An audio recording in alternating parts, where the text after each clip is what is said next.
రేవంత్ రెడ్డి ప్రభుత్వం ఎల్ఆర్ఎస్ రద్దు హామీని విస్మరించి ప్రజలపై భారం మోపుతోందని తెలంగాణ రియాల్టర్స్ అసోసియేషన్ అధ్యక్షుడు నారగోని ప్రవీణ్ కుమార్ విమర్శించారు. ఎల్ఆర్ఎస్ తో పాటు ఇరిగేషన్ ఎన్ఓసీ, ప్రైవేట్ భూములను 22A జాబితాలో చేర్చడాన్ని తక్షణమే ఉపసంహరించుకోవాలని ఆయన డిమాండ్ చేశారు. ఈ విధానాలను రద్దు చేయకపోతే రాబోయే రోజుల్లో పెద్ద ఎత్తున ఉద్యమిస్తామని హెచ్చరించారు.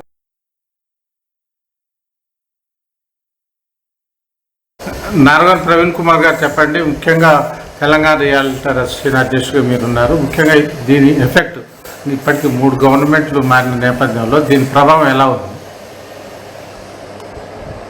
ఈ ఎల్ఆర్ఎస్ స్కీమ్ అనేది రాజశేఖర రెడ్డి కాంగ్రెస్ గవర్నమెంట్లో తీసుకురావటం జరిగింది. గ్రామ పంచాయతీ లేఅవుట్లన్నీ ఇల్లీగల్ అని మేము లేఅవుట్ రెగ్యులరైజేషన్ స్కీమ్ తీసుకొస్తాం, మీరు రెగ్యులరైజేషన్ చేసుకుంటే ఈ ప్లాట్లన్నీ లీగల్ అవుతాయని చెప్పి స్కీమ్ తీసుకొచ్చారు. మార్కెట్ విలువ మీద 14% వసూలు చేస్తున్నారు. బీఆర్ఎస్ గవర్నమెంట్లో ఎల్ఆర్ఎస్ ఉంటేనే రిజిస్ట్రేషన్ చేస్తామని చెప్పి బంద్ చేయడం జరిగింది. అప్పుడు తెలంగాణ రియాల్టర్స్ అసోసియేషన్ రాష్ట్ర వ్యాప్తంగా అన్ని జిల్లాల్లో ఉద్యమం చేసినటువంటి ఫలితంగా ఆనాటి ముఖ్యమంత్రి కేసీఆర్ గారు ఎల్ఆర్ఎస్ లేకున్నా కూడా రిజిస్ట్రేషన్లు ప్రారంభించారు. గత అసెంబ్లీ ఎన్నికలకు ముందు ఈ ఎల్ఆర్ఎస్ అనేది ప్రజలకు భారం అవుతుందని చెప్పి ఇప్పటి ముఖ్యమంత్రి రేవంత్ రెడ్డి గారి దృష్టికి మేము తీసుకొచ్చినప్పుడు ఆయన మా ప్రభుత్వం వస్తే ఎల్ఆర్ఎస్ను రద్దు చేస్తాం అని చెప్పటం జరిగింది. అట్లాగే బీఆర్ఎస్ నాయకులను బీఆర్ఎస్ పార్టీని ఎద్దేవా చేస్తూ భవిష్యత్తులో ఎల్ఆర్ఎస్తో పాటుగా మ్యారేజ్ రెగ్యులరేషన్ స్కీమ్ కూడా తీసుకొస్తాడేమో మళ్ళీ ఈ బీఆర్ఎస్ వాళ్ళని గెలిపిస్తే ఈ కేసీఆర్ని ముఖ్యమంత్రిని చేస్తే అని చెప్పి ఆనాడు ఇదే ముఖ్యమంత్రి ఎద్దేవా చేశారు. అయితే కాంగ్రెస్ గవర్నమెంట్ ఏర్పాటైన తర్వాత ఎల్ఆర్ఎస్ని పూర్తిగా రద్దు చేస్తారేమో అని మేము అనుకున్నాం. కానీ ఎల్ఆర్ఎస్ని రద్దు చేయడం లేదు. ఈ ప్రభుత్వం కూడా ఎల్ఆర్ఎస్ని ఖజానా నింపుకోవటం కోసమే ఉపయోగించుకుంటుంది. అయితే వీళ్ళు వివిధ ఉచిత పథకాల కోసం ఈ ఎల్ఆర్ఎస్కు దరఖాస్తు చేసుకున్నటువంటి 26 లక్షల మంది రాష్ట్ర వ్యాప్తంగా ఎవరైతే ఈ ప్రాపర్టీస్ ఉన్న వాళ్ళు దరఖాస్తు చేసుకున్నారో వాళ్లకు 25% డిస్కౌంట్ ఇస్తామని ఆశ చూపి కలెక్షన్ చేసే ప్రయత్నం చేసింది. ఆ ప్రయత్నంలో కొంతమేరకు కాంగ్రెస్ గవర్నమెంట్ సక్సెస్ అయింది. ఒక 20% పీపుల్ 25% డిస్కౌంట్ చేయటం వల్ల వాళ్ళు కట్టారు ప్రభుత్వానికి. అయితే ఈ కాంగ్రెస్ గవర్నమెంట్ వచ్చిన తర్వాత ఎల్ఆర్ఎస్ స్కీమ్ని రెవెన్యూ వాళ్ళతో పాటుగా ఇరిగేషన్ వాళ్ళకు కూడా అటాచ్ చేయటం, ఇరిగేషన్ వాళ్ళు ఎన్ఓసి ఇవ్వాల్సినటువంటి పరిస్థితి కొన్ని లేఅవుట్లలో కొన్ని ప్లాట్లకు అవసరమైనటువంటి సందర్భం ఉంది. ఎక్కడైతే కాలువలు ఉన్నాయో చెరువులు ఉన్నాయో వాటికి దగ్గరలో ఎల్ఆర్ఎస్కు ఎన్ఓసి ఇవ్వాలంటే ఇరిగేషన్ డిపార్ట్మెంట్ వ్యక్తులు 10,000 నుంచి ₹1,00,000 వసూలు చేస్తున్నారు. అట్లాగే లేఅవుట్లు అయితే 10 లక్షలు, 15 లక్షలు, 20 లక్షలు ఇరిగేషన్ వాళ్ళు వసూలు చేస్తున్నటువంటి సందర్భాన్ని మేము చూసాము. అట్లాగే రెవెన్యూ వాళ్ళు కూడా అంత ఈజీగా ఇమీడియట్గా ఎల్ఆర్ఎస్ దరఖాస్తులని క్లియర్ చేయడం లేదు.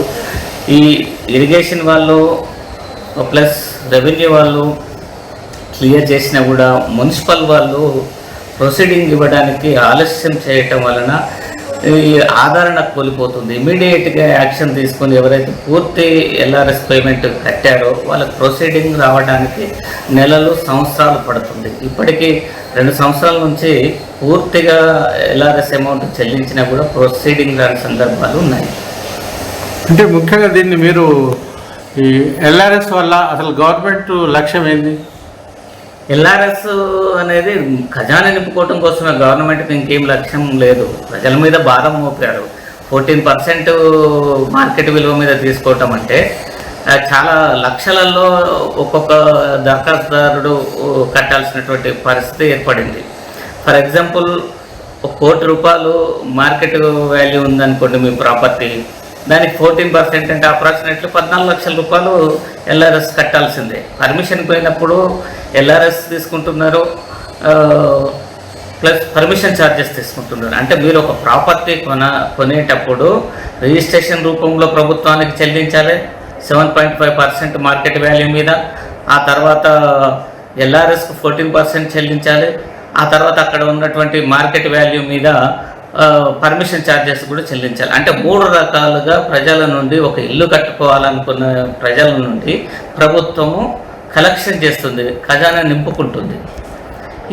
ఈ ధోరణి అనేది సరైనటువంటి పద్ధతి కాదు. ఇది మినిమం చేయాలి. అంటే తక్కువ అమౌంట్ ఇప్పుడు ఫర్ ఎగ్జాంపుల్ రిజిస్ట్రేషన్కి పోతే మార్కెట్ వాల్యూ మీద 7.5% వసూలు చేస్తున్నారు స్టాంప్స్ అండ్ రిజిస్ట్రేషన్ డిపార్ట్మెంట్. దాన్ని 3%కు తగ్గించాలని చెప్పి మేము పదే గవర్నమెంట్ దృష్టి తీసుకొచ్చినాం. అయినా ఈ గవర్నమెంట్ స్పందించటం లేదు. అట్లాగే ఈ ఎల్ఆర్ఎస్ స్కీమ్ను కూడా 14% నుంచి దాన్ని 5%కి తీసుకొస్తే బాగుంటుంది. పర్మిషన్ ఛార్జెస్ కూడా పెంచారు. పర్మిషన్ ఛార్జెస్ మార్కెట్ వాల్యూ పెరిగినప్పుడు పర్మిషన్ ఛార్జెస్ కూడా పెరుగుతాయి. కాబట్టి పేద మధ్య తరగతి ప్రజలను దృష్టిలో పెట్టుకొని ఈ ఛార్జెస్ తక్కువ చేస్తే ప్రజల మీద భారం పడదు. ఒక 100 గజాల్లో ఒక మధ్యతరగతి వ్యక్తి లేకపోతే ఒక ఎంప్లాయీ ఇల్లు కట్టుకోవాలంటే ఈ పర్మిషన్ల కోసమే, రిజిస్ట్రేషన్ నుంచి పర్మిషన్ల వరకు ఒక 5-6 లక్షల రూపాయలు చెల్లించాల్సినటువంటి పరిస్థితి ఉంది. ఆ తర్వాత బోరుకు ఒక 2 లక్షలు ఉంటుంది. ఈ విధంగా చెప్పుకుంటూ పోతే ప్రభుత్వానికి ఇచ్చే అమౌంట్ ఎక్కువ ఉంది. కన్స్ట్రక్షన్ చేయడానికి చాలా తక్కువ ఖర్చు అవుతుంది. అప్రాక్సిమేట్లీ 1,600 రూపాయలు ఎసెప్ట్కి కన్స్ట్రక్షన్ అవుతుంది. కన్స్ట్రక్షన్ పెట్టుకోగలుగుతాడు, కానీ ప్రభుత్వానికి లక్షలలో చెల్లించడం అనేది సరైనటువంటి పద్ధతి కాదని చెప్పి మేము తెలంగాణ రియల్టర్స్ అసోసియేషన్ తరఫున డిమాండ్ చేస్తున్నాం. ఈ ఛార్జెస్ని వెంటనే తగ్గించాలని కూడా మేము కోరుతున్నాం. అంటే ప్రత్యేకించి ఇప్పుడు ఎల్ఆర్ఎస్ మీన్స్ ఇప్పుడు ఈ లేఅవుట్ రెగ్యులేషన్ స్కీమ్ ఏదైతే గవర్నమెంట్ పెట్టిందో, యాక్చువల్ దానికంటే ముందు అంటే గ్రామ పంచాయతీలు కూడా ఒక ప్రభుత్వ వ్యవస్థలో భాగమే కదా. వాళ్ళు ఇచ్చిన లేఅవుట్ను ఎందుకు తృణీకరించడం? ఎల్ఆర్ఎస్ వాస్తవంగా గ్రామ పంచాయతీ లేఅవుట్లకు పర్మిషన్ ఇచ్చినప్పుడు అందులో గ్రామ పంచాయతీ సెక్రటరీ ఉంటాడు, సర్పంచ్ ఉంటాడు. అప్పట్లో అవి లీగలే అని భావించారు. అప్పుడు ప్రభుత్వాలు కూడా అవి లీగల్ అనే వాటి జోలికి పోలేదు. అనుమతులు ఇచ్చినాయి, లేఅవుట్లు అయినాయి. ఎప్పుడో 60 నుంచి లేఅవుట్లు అవుతూనే ఉన్నాయి. 60లో 70లో 80లో 90లో అయినటువంటి లేఅవుట్లకు కూడా అవి లీగల్ అని చెప్పి ఈ ప్రభుత్వాలు వసూళ్లకు అలవాటు పడినాయి. అది దారుణమైనటువంటి విషయం. హైదరాబాద్ నగరమే గ్రామ పంచాయతీ లేఅవుట్ల మీద నిర్మాణమైంది. హైదరాబాద్ నగరంతో పాటుగా తెలంగాణలో ఉన్నటువంటి జిల్లాలో ఉన్న పెద్ద నగరాలన్నీ కూడా గ్రామ పంచాయతీ లేఅవుట్ల మీద నిర్మాణమైన అనేది మనకు తెలిసిన విషయం. అంటే ఇట్లాంటప్పుడు అంటే రెండు ప్రభుత్వ వ్యవస్థల మధ్య దీంట్లో మన ప్రభుత్వ ఆలోచనలో కొంచెం భిన్నమైన వైఖరి కనిపిస్తుంది. ఏం లేదు, ఏ ప్రభుత్వ ఆలోచన అయినా ప్రజల నుంచి డబ్బులు కలెక్షన్ చేయటమే, ఖజానా నింపుకోవటమే. వాళ్ళు ఇచ్చినటువంటి విచ్చలవిడి ఉచిత పథకాలకు కావాల్సిన డబ్బును ఏ విధంగా సేకరించాలి అంటే ఈ యొక్క stamps and registration revenue department నుంచి స్టాంప్స్ అండ్ రిజిస్ట్రేషన్ డిపార్ట్మెంట్ ఒకటి ఉంటుంది. అట్లాగే మున్సిపల్ నుంచి కలెక్షన్ చేస్తూ ఉన్నారు. పర్మిషన్లకు పోయినప్పుడు రిజిస్ట్రేషన్ చేసుకుంటే లక్షలలో చెల్లించాలి, పర్మిషన్కు పోతే లక్షలలో చెల్లించాలి, ఎల్ఆర్ఎస్కు కట్టాలంటే కూడా లక్షలలో చెల్లించాలి. ఎక్కడైనా లక్షలలో తప్ప ఏదో 100లలో 1000లలో ఈ ఛార్జెస్ ఉండటం లేదు. అంటే ఈ మధ్య మళ్ళీ ఇటు జిహెచ్ఎంసీ గ్రేటర్ మున్సిపల్ కార్పొరేషన్ అని ఈ విధంగా ప్రభుత్వం నిర్ణయం తీసుకుంది కదా, దీనివల్ల ఏమైనా బర్డెన్ అనిపిస్తుందా? అట్లా జిహెచ్ఎంసీలో మున్సిపాలిటీలను కలపటం వల్ల ప్రజలకేం ఒరిగేది ఏం లేదు. ఈ ఛార్జెస్ తగ్గవు, లేకపోతే పెరగవు. అది ప్రభుత్వం తీసుకునే విధానాలను బట్టే రేపు ఇంటి ట్యాక్సులు కానీ, నల్ల ఛార్జెస్ కానీ, ఇతర ఛార్జెస్ వాళ్ళు పెంచుకునే అవకాశం ఉంటుంది. ఎప్పుడైనా ఛార్జెస్ పెంచుతాయి కానీ ఏ గవర్నమెంట్ కానీ ఛార్జెస్ని తగ్గించవు. కాబట్టి ఏమైంది, జిహెచ్ఎంసీలో కలపటం వల్ల రాజకీయ నిరుద్యోగం ఏర్పడింది. అప్పుడు ఏదో 1000 ఓట్లకు ఒక కార్పొరేటర్ ఉండేటోడు, ఇప్పుడు 30,000కు 40,000కు ఒక కార్పొరేటర్ అవుతాడు. అంటే ఒక 25 మంది కార్పొరేటర్లు ఉన్న చోట ఒక 3కి అవకాశం వస్తుంది జిహెచ్ఎంసీలు కలవటం వల్ల. దానివల్ల రాజకీయ నిరుద్యోగం ఏర్పడుతుంది, అంతే తప్ప ప్రజలకు ఏం ఉపయోగం లేదు దానివల్ల. అంటే ముఖ్యంగా దీనివల్ల ఈ రెవెన్యూ పరంగా ఆలోచించినప్పుడు మీరు తెలంగాణ రియల్టర్స్ అసోసియేషన్ ఇంతకుముందు ఉద్యమం చేశారు. అప్పుడు ఇచ్చిన హామీలు ఏంది, ఇప్పుడు ఏమి అమలు జరగడం లేదు? నేను ఏమంటున్నంటే ఈ ప్రభుత్వం ఇంకా దారుణమైనటువంటి ఈ నిర్ణయం ఏం చేసిందంటే ప్రైవేటు ఆస్తుల్ని 22A పెట్టడం జరిగింది. నిషేధిత జాబితాలో ప్రైవేట్ ఆస్తులను. ఎంత దుర్మార్గం చెప్పండి. ఇవాళ ప్రైవేట్ వ్యక్తి తన పిల్లల చదువు కోసమో లేకపోతే హాస్పిటల్ ఖర్చు కోసమో తన ఆస్తిని అమ్ముకోవాలంటే కలెక్టర్ నుంచి ఎన్ఓసి తెస్తే తప్ప రిజిస్ట్రేషన్ కానటువంటి పరిస్థితి ఉంది. ఇవాళ కాళ్ళు అరగేలా రెవెన్యూ ఆఫీసుల చుట్టూ అమ్మకందారులు కొనుగోలుదారులు తిరుగుతున్నారు. ప్రైవేట్ ఆస్తిని నువ్వు నిషేధిత జాబితాలో పెట్టే హక్కు నీకెక్కడిది? అసలు నీకు అడిగేటోడు లేడని చెప్పి విచ్చలవిడితనం. రెవెన్యూ డిపార్ట్మెంట్ అంటేనే అటు విచ్చలవిడితనం, నిర్లక్ష్యము, అవినీతి నిండుకున్నటువంటి సంస్థ అది. కాబట్టి ఇప్పటికైనా రెవెన్యూ అధికారులకు తెలియదా ఏది ప్రైవేట్ ఆస్తి ఏది ప్రభుత్వ ఆస్తి అని? తెలుసు. కానీ ప్రైవేట్ ఆస్తుల్ని నిషేధిత జాబితాలో పెడితే డబ్బులు వస్తాయి. ఎన్ఓసీలు కావాలంటే 50,000, 1,00,000, 2,00,000, 3,00,000 వసూలు చేసుకోవాలి. అంతే. ఇది ఇటు రిజిస్ట్రేషన్ డిపార్ట్మెంట్ వాళ్ళకి ఆదాయం. అయ్యా బాబు ఇది నిషేధిత జాబితాలో ఉంది, మేము రిజిస్ట్రేషన్ చేయమంటారు. వాళ్ళది కాళ్ళ పట్టుకొని వాళ్ళకి ఎన్ని పైసలు ఇచ్చి రిజిస్ట్రేషన్ చేసుకోవాలి. ఎన్ఓసీల కోసం ఎంఆర్ఓల కాళ్ళ పట్టుకొని వాళ్ళకి ఎన్ని పైసలు ఇచ్చి ఎన్ఓసీ తెచ్చుకోవాలి. లేదా కలెక్టర్ ఆఫీస్లో ఉన్నటువంటి ఏదైనా ఉద్యోగిని పట్టుకొని ఇన్ని పైసలు ఇచ్చి ఎన్ఓసీ తెచ్చుకుంటే తప్ప రిజిస్ట్రేషన్ కానటువంటి పరిస్థితి ఇవాళ ఉన్నది. ఈ ఎంత మూర్ఖంగా ఈ ప్రభుత్వంలో ఉన్నటువంటి మంత్రులు వ్యవహరిస్తున్నారంటే ఇది చాలా పెద్ద సమస్య. రాష్ట్ర వ్యాప్తంగా ఉంది.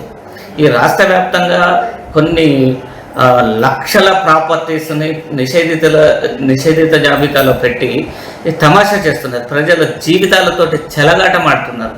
కాబట్టి వెంటనే ఈ సమస్యను సత్వరమే పరిష్కరించాల్సినటువంటి అవసరం ఉన్నది. ఎవరైతే ప్రైవేట్ ఆస్తుల్ని నిషేధిత జాబితాలో పెట్టినటువంటి ఉద్యోగుల మీద చర్య తీసుకొని వాళ్ళ వెంటనే డిస్మిస్, సస్పెండ్ చేయాల్సినటువంటి పరిస్థితి ఉన్నది. లేకపోతే మాత్రం ఇదే విధంగా కొనసాగితే ప్రజలు నష్టపోతున్నారు. అంటే ముఖ్యంగా తెలంగాణ రియల్టర్స్ అసోసియేషన్ ఎల్ఆర్ఎస్ మీద పోరాటం చేసిన పరిస్థితుల్లో మీరు 22A మళ్ళీ కొత్తగా రావడం వల్ల మీరు సీరియస్గా పరిణించే పరిస్థితి ఉందా? నేనేమంటున్నా, 22Aలో ఉన్నటువంటి భూములను ఎవరు కబ్జా చేస్తారు? రాజకీయ నాయకులు, రెవెన్యూ ఉద్యోగులు కలిసి కబ్జాలు చేస్తారు. వాళ్ళ ప్రమేయం లేకుండా ప్రభుత్వ భూములు అన్యక్రాంతం కావు. సామాన్య పేద మధ్య తరగతి ప్రజలు ప్రభుత్వ భూములు కబ్జా చేయలేరు. ఎవడో ప్రభుత్వ భూమిని లేఅవుట్ చేసి అమ్ముతే తప్ప అది రిజిస్ట్రేషన్ అవుతుందని చెప్పి 50 గజాలు, 60 గజాలు, 100 గజాలు ప్రజలు కొనుక్కుంటారు. తీసుకొచ్చి ఇది ప్రభుత్వ భూమి కాబట్టి మేము ఇళ్ళని కూలుస్తామని చాలా దారుణమైనటువంటి రాక్షస తత్వాన్ని ప్రదర్శిస్తుంది పేద మధ్య తరగతి ప్రజల మీద. నీ బాధ్యత ఏంటి? ప్రభుత్వం ఏం చేయాలి? బట్ట పొట్ట గూడు. నువ్వు గూడును ఇవ్వాల్సిన వాడివి, నువ్వు గూడును కూల్చేస్తున్నావు ఎందుకు? నువ్వేదో ఇందిరమ్మ ఇల్లు ఇస్తానంటున్నావు. అవే ఇళ్లకు నీ ఇందిరమ్మ ఇల్లు కలర్ వేసుకొని వాళ్ళకి రెగ్యులరైజ్ చేయి. వాళ్ళ జీవితాలను నువ్వు నాశనం చేస్తున్నావు కదా, రోడ్డు మీద తీసుకొస్తున్నావు కదా. అలాంటి పరిస్థితి రాకుండా చేయాలి. ఒకవేళ నిజంగానే వాళ్ళు చెరువులల్లో లేదా గవర్నమెంట్ భూములల్లో వాళ్ళు ఉన్నారంటే వాళ్ళని మోసం చేసినోడు ఎవరు? వాళ్ళకి అమ్మినోడు ఎవరు? వాడిని శిక్షించండి. ఆడ పర్మిషన్ ఇచ్చినటువంటి వాళ్ళని శిక్షించండి. గవర్నమెంట్ భూమిని అన్యాక్రాంతం అవుతుంటే చూస్తున్నటువంటి రెవెన్యూ వాళ్ళని శిక్షించండి. ఆడ పర్మిషన్స్ ఇచ్చినటువంటి మున్సిపల్ వాళ్ళని శిక్షించండి. అంతేగాని అమాయక ప్రజలు, మోసపోయినటువంటి ప్రజల మీదనే నువ్వు నీ యొక్క దాష్టికాన్ని ప్రదర్శిస్తున్నావు కదా. ఇది ఎంతవరకు సమంజసం? ఇది అనాగరిక చర్యగా మేము భావిస్తున్నాం. అంటే ముఖ్యంగా ఇప్పుడు ఇంత సీరియస్గా ఉన్న సిచ్యువేషన్ స్టేట్ వ్యాప్తంగా నెక్స్ట్ తెలంగాణ రియల్టర్స్ అసోసియేషన్ ఒక కార్యాచరణ ఏ విధంగా ఉండబోతుంది? ఖచ్చితంగా ప్రభుత్వం కనుక ప్రజా సమస్యలను సత్వరమే పరిష్కరించకపోతే తెలంగాణ రియల్టర్స్ అసోసియేషన్ రాష్ట్రంలో ఉన్నటువంటి భూ సమస్యలపైన ప్రాపర్టీస్, ప్రైవేట్ ఆస్తుల ప్రాపర్టీస్కు వ్యతిరేకంగా ఏదైనా ప్రభుత్వం చర్య తీసుకుంటే ఖచ్చితంగా మేము స్పందిస్తాం, ఉద్యమం చేస్తాం. ఈ ప్రభుత్వంని రేపు గద్దెదించడానికి మాది కూడా ఒక పాత్ర ఉంటుందని తెలియజేస్తున్నాం. అంటే ఈ సందర్భంగా మీరు చివరిగా రాష్ట్ర ముఖ్యమంత్రి కావచ్చు, అటు రెవెన్యూ మంత్రి కావచ్చు, మీరు బహిరంగంగా ఏమైనా అప్పీల్ చేయదలుచుకున్నారు? ఈ ముఖ్యమంత్రి, రెవెన్యూ మంత్రి ఇద్దరు స్వతహాగా రియల్ ఎస్టేట్ వ్యాపారులు. రియల్ ఎస్టేట్లో ఎన్ని సమస్యలు ఉంటాయి, ఏ విధంగా ప్రభుత్వ భూముల్ని ప్రైవేటు పరం చేయొచ్చు, ప్రైవేటు భూములు ప్రభుత్వ పరం చేయొచ్చు అనేది వాళ్ళకు స్పష్టంగా తెలుసు. అన్నీ తెలిసే వీళ్ళు రాష్ట్ర వ్యాప్తంగా ప్రైవేట్ ఆస్తుల్ని వాళ్ళ నిషేధిత జాబితాలో పెట్టారు, ప్రభుత్వ భూముల్ని వీళ్ళు కబ్జా చేస్తున్నారు. ఈ రాష్ట్రంలో ఉన్నటువంటి ఏవైతే రాజకీయ పార్టీలు ఉన్నాయో అన్ని పార్టీలు కలిసే ప్రభుత్వ భూముల్ని అన్యాక్రాంతం చేస్తున్నాయి, చెరువులను అన్యాక్రాంతం చేస్తున్నాయి. ఎవరు కూడా ఈ ప్రభుత్వ భూముల మీద, ఈ చెరువులు కబ్జా వాటి మీద ఏ రాజకీయ నాయకుడు మాట్లాడటం లేదు, ఏ రాజకీయ పార్టీ మాట్లాడటం లేదు. అవి అన్యాక్రాంతమైపోయినాయి. అందులో సంపన్నులు మాత్రమే ఉన్నారు, పేదవాళ్ళు లేరు. సంపన్నుల కాడ ఎలాంటి చర్యలు ఈ రాష్ట్ర ప్రభుత్వం కానీ హైడ్రా కానీ చేపట్టడం లేదు. ఎక్కడైతే పేద మధ్యతరగతి ప్రజల్లో ఉన్నారో వాళ్ళ మీద మాత్రమే ఈ హైడ్రా పనిచేస్తుంది. హైడ్రా అనేది ప్రభుత్వం యొక్క పెట్. అది ఈ ప్రభుత్వం ఎట్లా చెప్తే అట్లా ఆడుతుంది. ఇటీవల హైకోర్టు ప్రధాన న్యాయమూర్తి గారు హైడ్రా మీద సీరియస్ అయ్యారు. ఏంటి అంటే కోర్టు ధిక్కరణకు మీరు పాల్పడుతున్నారు అని హెచ్చరించడం కూడా జరిగింది. అయినా కూడా వాళ్ళు అదే విధంగా ప్రవర్తించడం అనేది ఎంత మూర్ఖత్వం, ప్రజలు కూడా ఆలోచించాలి. భవిష్యత్తులో ఈ ప్రభుత్వము రాబోయే ఎన్నికల్లో తీవ్రంగా నష్టపోతుంది ఇదే విధంగా తన చర్యలను కొనసాగిస్తాయి. అంటే ముఖ్యంగా కాపాడాల్సిన వాళ్ళు రక్షించాల్సిన వారు నటిస్తున్నారా మీ అభిప్రాయం? ఖచ్చితంగా అన్నీ తెలుసు. మహానటులు వీళ్ళంతా కబ్జాదారులు, దోపిడీ చేసేటటువంటి వాళ్ళు. ఏ నాయకుడు ఇప్పుడు రాజకీయ నాయకుల ఆస్తులు ఎందుకు పెరుగుతున్నాయి, ప్రభుత్వ ఉద్యోగుల ఆస్తులు ఎందుకు పెరుగుతున్నాయి, రెవెన్యూ డిపార్ట్మెంట్లో ఉన్న వాళ్ళే కానీ, హెచ్ఎండిఏలో ఉన్న వాళ్ళే కానీ, ఇరిగేషన్లో ఉన్నాయి కానీ, వేల కోట్ల రూపాయలు, వందల కోట్ల రూపాయలు ఎవరు దొరికినాయి, ఎందుకు దొరుకుతున్నాయి అంటే వీళ్ళందరూ భాగస్వాములు. ఇప్పుడు ప్రభుత్వ ఆస్తులని కబ్జా చేసినటువంటి దొంగలు, వీళ్ళ మీద చర్య తీసుకునే చట్టమే రాలేదు. అవును. అంటే ఈ సందర్భంగా ఓవరాల్గా బాధితులకు, ప్రజానీకానికి, ముఖ్యంగా తెలంగాణ సమాజానికి మీరు ఏం అప్పీల్ చేయదలుచుకున్నారు? రెవెన్యూ ఇబ్బందులు ఎదుర్కొంటున్నటువంటి ప్రజలకు తెలంగాణ రియల్టర్స్ అసోసియేషన్ అండగా ఉంటుంది. వాళ్ళ సమస్య పరిష్కరించడానికి మేము ఖచ్చితంగా ప్రయత్నం చేస్తాం. ఆ విధంగా గతంలో చేసాం, భవిష్యత్తులో చేస్తాం, ఇప్పుడు కూడా ప్రస్తుతం కూడా చేస్తున్నాం. నిషేధిత జాబితాల నుంచి ప్రైవేట్ ఆస్తులను తొలగించడానికి కలెక్టర్లకు అప్పీల్ చేయటం, వాళ్ళ ద్వారా సమస్యను పరిష్కరించడం చేస్తున్నాం. అంటే ఈ విషయంలో మీరు ఏమన్నా కోర్టుకు పోయే ఆలోచన ఏమన్నా ఉందా? కోర్టుకు పోతే ఉపయోగం లేదు. కోర్టుకు పోతే డిలే అవుతుంది, లేట్ అవుతుంది. అధికారులు తప్పిదాలని వాళ్ళ దృష్టికి తీసుకొచ్చి ఆ తప్పిదాలను సవరించండి అని చెప్పి మేము అప్పీల్ చేయటం, కొంతమంది అధికారులు వెంటనే స్పందించి పరిష్కరిస్తున్నారు. అంటే మీరు చెప్పిన మాటల్లో సమస్యను సృష్టించేది ప్రభుత్వమే అన్నట్టుగా ఉంది, నిజమా?